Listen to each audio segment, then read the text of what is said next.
Why are you how you are?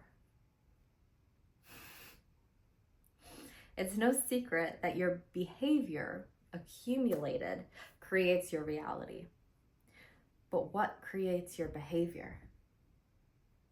If your behavior is like your surface, what creates your behavior is below the surface. It's a combination of your soul, some may prefer to say higher self or highest potential version of self, your subconscious, and your ego. These three things comprise the drive toward your behavior.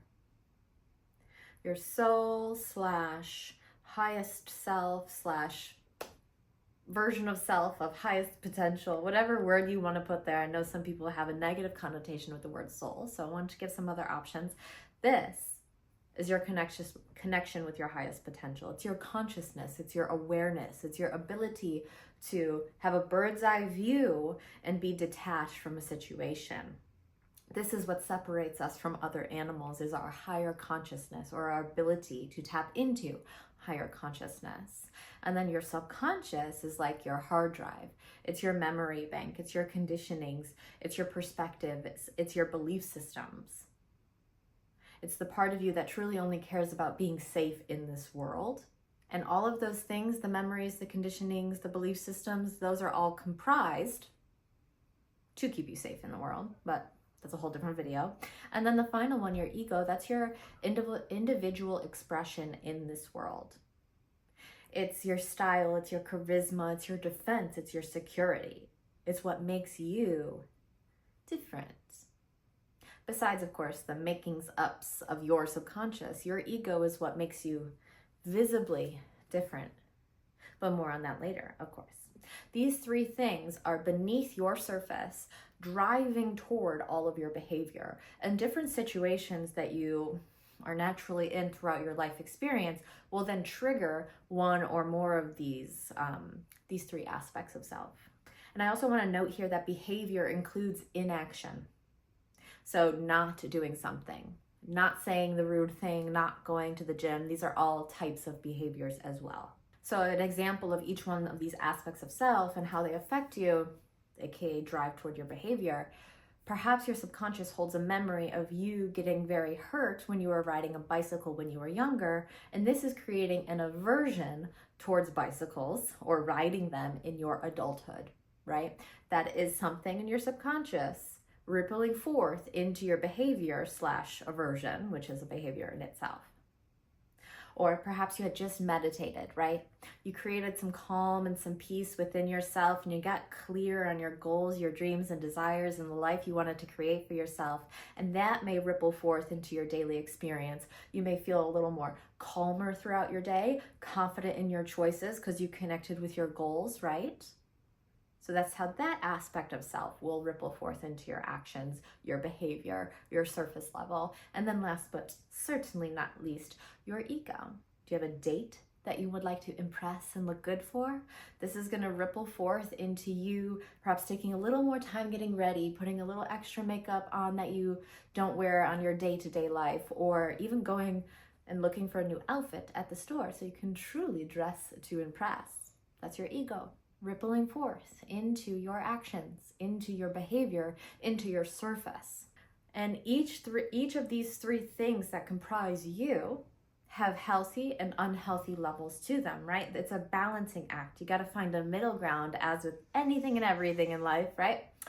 Too much soul, you may disconnect from your physical body and stop taking care of your physical body, not building your muscles, not eating enough because you're just sitting and meditating all day, getting all Jesus-like, right?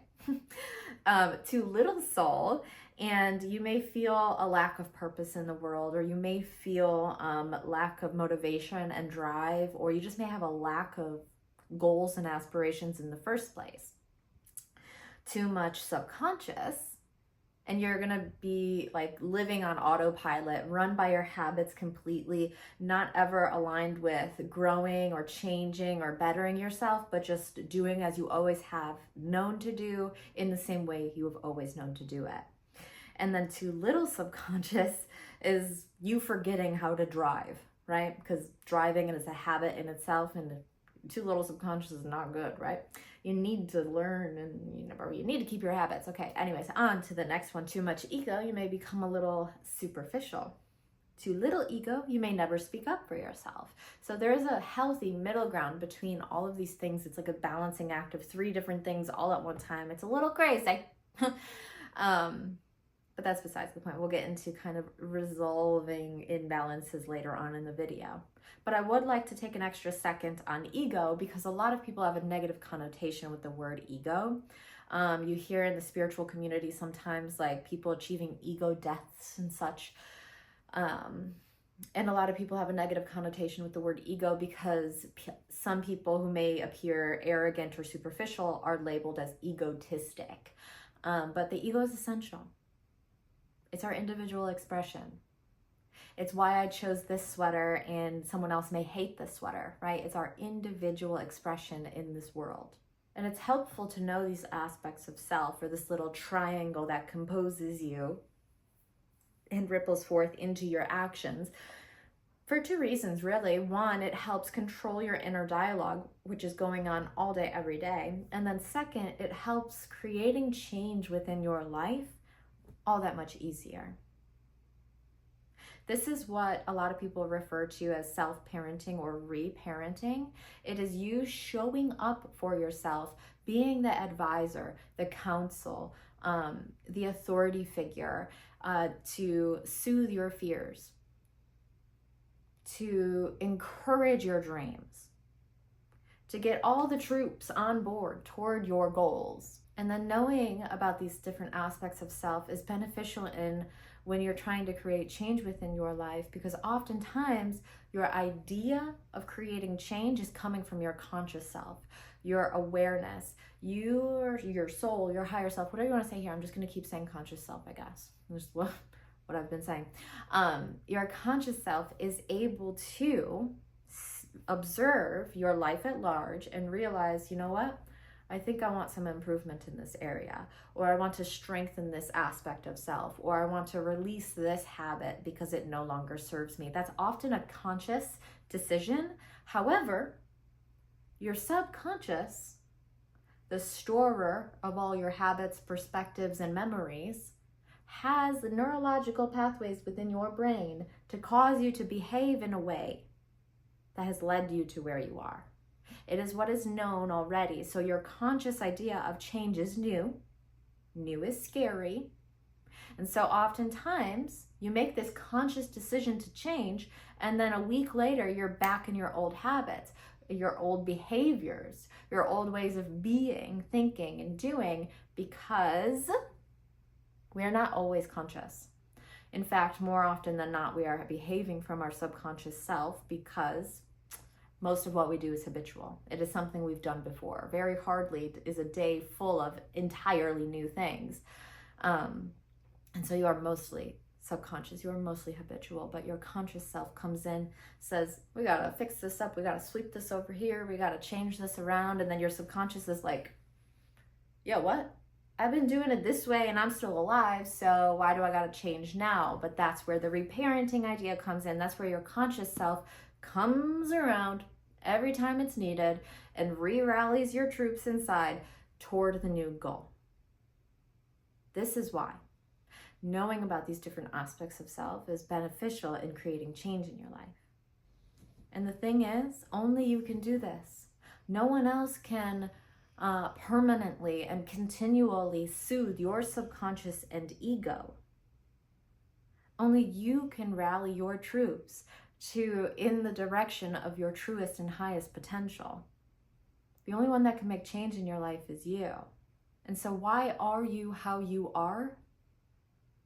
Because of these 3 aspects of self. Every time you've made a change, you made a conscious decision to do it first. You rallied your troops inside. You adjusted your behaviors, your thought patterns, your ways of being, feeling, and thinking, and you got there. Perhaps you aren't where you want to be yet, and you want this to continue to happen with greater ease. That is where, again, this knowledge comes into play here. It's like a tool. It's like a key into your future, the future you want.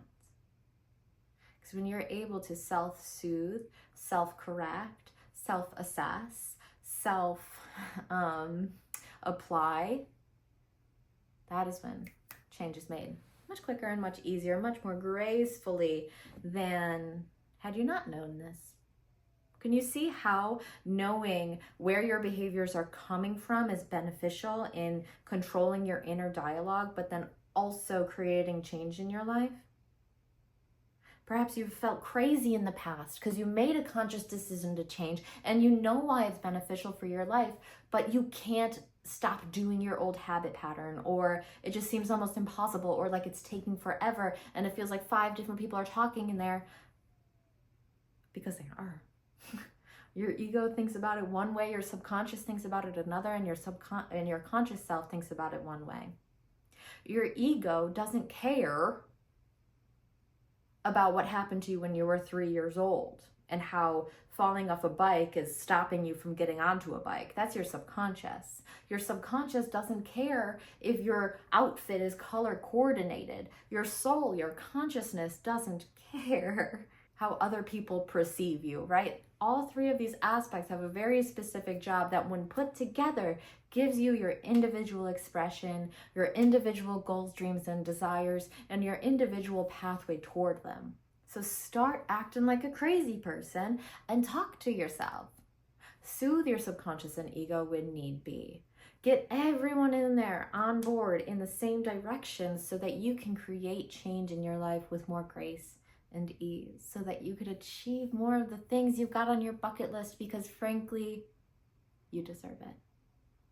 Let me know if this was helpful. Thanks.